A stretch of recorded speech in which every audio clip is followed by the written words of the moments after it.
غامدی صاحب، ہم دیکھتے ہیں کہ ہم جب قرآن کھولتے ہیں، اس کے تراجم پڑھتے ہیں، اس کی تلاوت کرتے ہیں اور تفاسیر کا بھی جائزہ لیتے ہیں، تو یوں معلوم ہوتا ہے کہ جیسے ہمارا ذہین طبقہ کوئی محسوس نہیں کرتا وہ چیز جس سے اس کا دل بدل جائے یا دماغ بدل جائے، وہ کوئی مناسبت محسوس نہیں ہوتی. یوں لگتا ہے کہ کچھ واقعات ہیں اور وہ ریپیٹ ہو رہے ہیں، اور اسی طرح سے کچھ جو آخرت کی بات ہے وہ بار بار ہو رہی ہے، اور اس میں کوئی یوں لگتا ہے کہ کوئی اسٹیمولیشن نہیں ہے پڑھنے والے کے لیے. یہ میں ایک عام آدمی کا پرسپیکٹو سے آپ سے یہ بات جاننا چاہتا ہوں. آپ نے خود بھی بتایا کہ ابتدا میں قرآن نے آپ کو متاثر نہیں کیا جس طرح آپ اس کو دیکھتے تھے.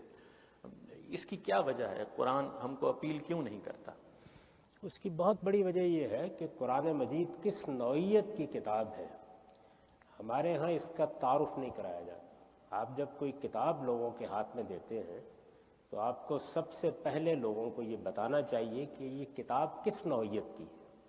یعنی آپ نے تاریخ کی کتاب لوگوں کے ہاتھ میں پکڑائی ہے، ریاضی کی، سائنس کی کوئی کتاب لوگوں کے ہاتھ میں پکڑائی ہے، آپ نے شیکسپیئر کا کوئی ڈرامہ لوگوں کے ہاتھ میں پکڑایا ہے. کیا چیز لوگوں کو دی ہے؟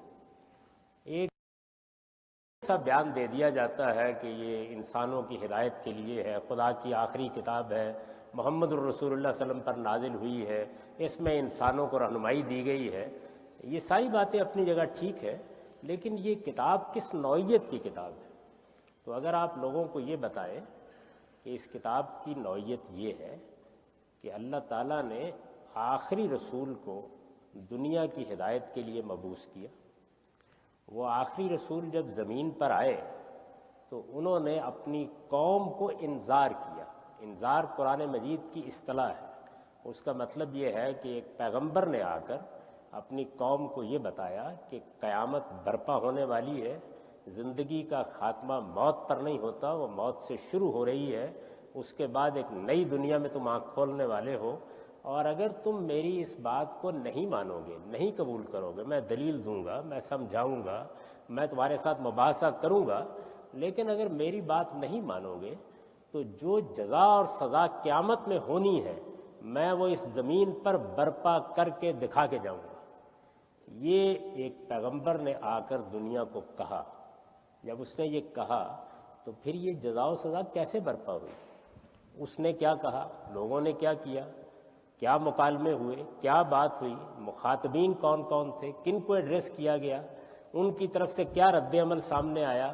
اس کے بعد یہ دعوت، یہ پیغام جن مراحل سے گزرا وہ کیا کیا پیش آئے، اور آخر میں خدا نے اپنا فیصلہ سنایا. اور وہ قیامت جو ہم سب کے لیے برپا ہونے والی ہے وہ عرب کے باشندوں کے لیے اسی زمین پر برپا ہو گئی. یہ قرآن مجید اس قیامت کی سرگزشت ہے.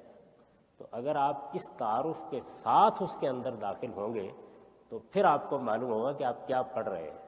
پھر وہ آپ کے لیے ایک دوسری دنیا کھول دے گا.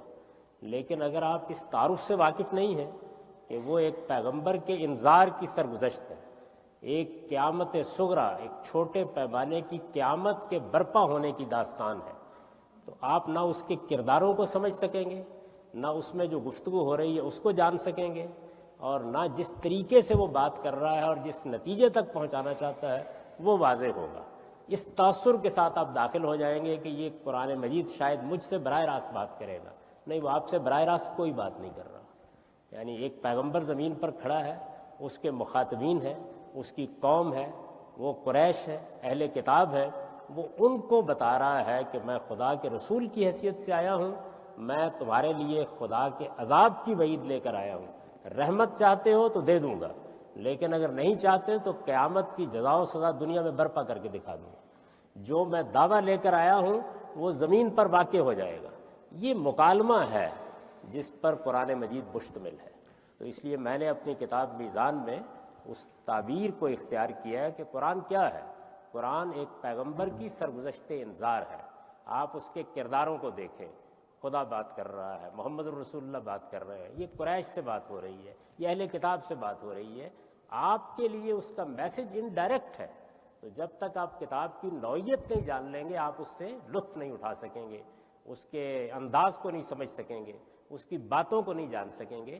قرآن یہ کتاب ہے، گویا اس میں صرف ہدایت نہیں دی گئی، ہدایت کو زمین پر برپا کر کے دکھایا گیا ہے۔ اگر میں محض تمثیل کے لیے یہ عرض کروں تو جیسے آپ شیکسپیئر کا ڈرامہ پڑھتے ہیں، اس میں بھی آپ کے لیے علم ہے، روشنی ہے۔ ہمارے شاعر اقبال نے شیکسپیئر کو خراج تحسین پیش کیا ہے کہ حفظ اسرار کا فطرت کو ہے سودا ایسا، راز نہ پھر نہ کرے گی کوئی پیدا ایسا۔ تو اس میں کوئی شک نہیں ہے، فطرت کے بے شمار راز ہیں جو شیکسپیئر بیان کرے گا، لیکن وہ اپنے کرداروں کی زبان سے بیان کر رہا ہوتا ہے، وہ براہ راست آپ سے مخاطب نہیں ہوتا۔ قرآن کا معاملہ بھی